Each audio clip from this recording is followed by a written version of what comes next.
I hear more than anything, YNAB doesn't work for me. Hi, my name is Amber Duggar. I am the founder of Profit for Keeps. And in today's Profit for Joy video, we're going to be talking and breaking down why I believe so many people fail with YNAB. And it's one key shift in perspective in terms of what YNAB does. So if you don't know what YNAB is, it's a software called You Need a Budget, and it's a software that we use in our framework, Profit for Keeps. And it's essentially an online or electronic envelope system.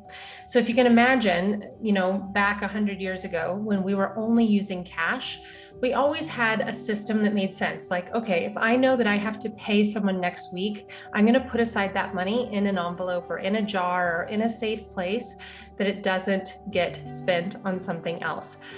And so YNAB has been able to allow us to use modern technology with our online banking systems and our online credit cards and all these things that are not cash, and still think of our cash in that tangible way. So why so many people are failing with YNAB, I believe, stems from not seeing the software for what it truly is meant to do. And what I mean by that is YNAB is not a tracking software. It is not a software that just tells you what you spent, and it's not meant to just show you everything that's going in and out of your account. The key thing that makes YNAB a tracking software shift into a money organizer is the following. It's how you are using it. So if you are using it and pulling in the transactions after the fact and seeing that, oh my gosh, I don't have enough money to cover this, but I clearly did because I had the money, and like, what the heck is going on? And then it ends up becoming a very overwhelming process where you're just looking at a lot of oranges and reds. I could understand why you would want to drop it.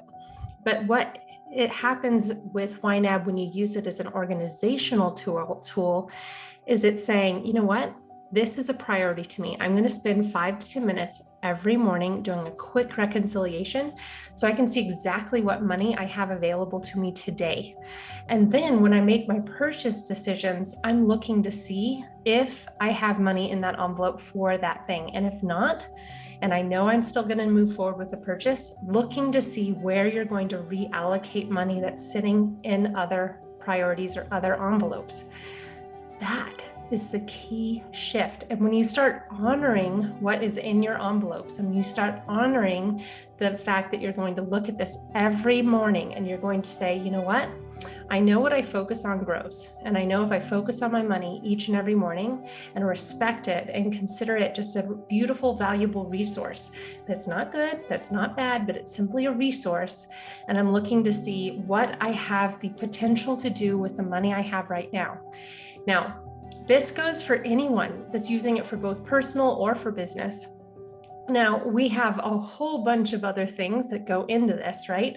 It's looking at how much money are you needing to make to pay yourself regularly, a certain salary that is going to give you everything you need to fill all of those envelopes. That's a key piece. But in the interim, when you're moving into that direction, honoring what you actually have now and recognizing that it's a temporary situation, that you absolutely will not feel restricted forever, that it's an opportunity cost to get ahead, to have that age money, to feel like, yes, this is working for me now. That temporary shift is amazing when it comes to your progress with aged money. Aged money is another way of savings. That's just another term for savings. And I have a client actually who I remember the moment that she shifted from this being a tracker to an intentional organizational decision-making tool. And it was when she was wanting to purchase a couch. And this couch was not funded. There was no money funded for that. She wanted to just put it on credit. And I said, just imagine for a moment, if you have all the money sitting there, do you feel that there would be any shift in how you feel about that exchange, about purchasing that sofa?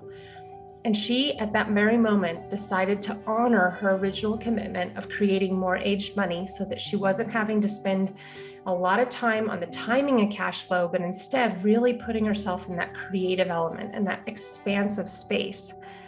A year later, she was purchasing that that sofa in cash with aged money in the bank. And it was the most incredible thing. And she had just purchased it. And that's when we ended up having a conversation. And it was so fun to see that full circle moment. So if you're sitting there going, man, YNAB was great, but it just doesn't work for me, I want you to just ask yourself if that statement is true. And if you still have concern about it not working for you, I'd love for you to put that in the comments so that I can help you navigate to see if that's something that is really happening or if there's a shift in the way you're thinking about it. My name is Amber Duggar, founder of Profit for Keeps. And if you are new here, welcome. Thank you so much for being here. I highly recommend that you subscribe to this channel as we send out weekly content that really is focusing on healing your relationship with money, putting in more practical systems so that you can feel really confident in how your business is growing in a sustainable and profitable way. Because at the end of the day, what we're really looking to do is enjoy our life, and a life that is fueled by the revenue from our business, and that it's fueled by the dreams that you want to create. You have profit for joy.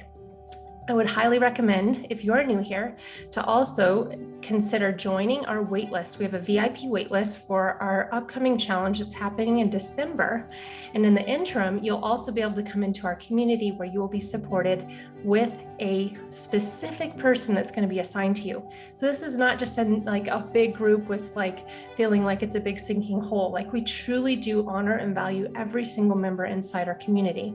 So you can go to amberduggar.com/challenge to sign up for the waitlist. That's where we're going to show you how to reverse engineer your revenue goal, how to create that savings in aged money, and how to start feeling like you're always behind when it comes to money. My name is Amber Duggar. Thanks again for being here. And until next week, take care. Bye, everybody.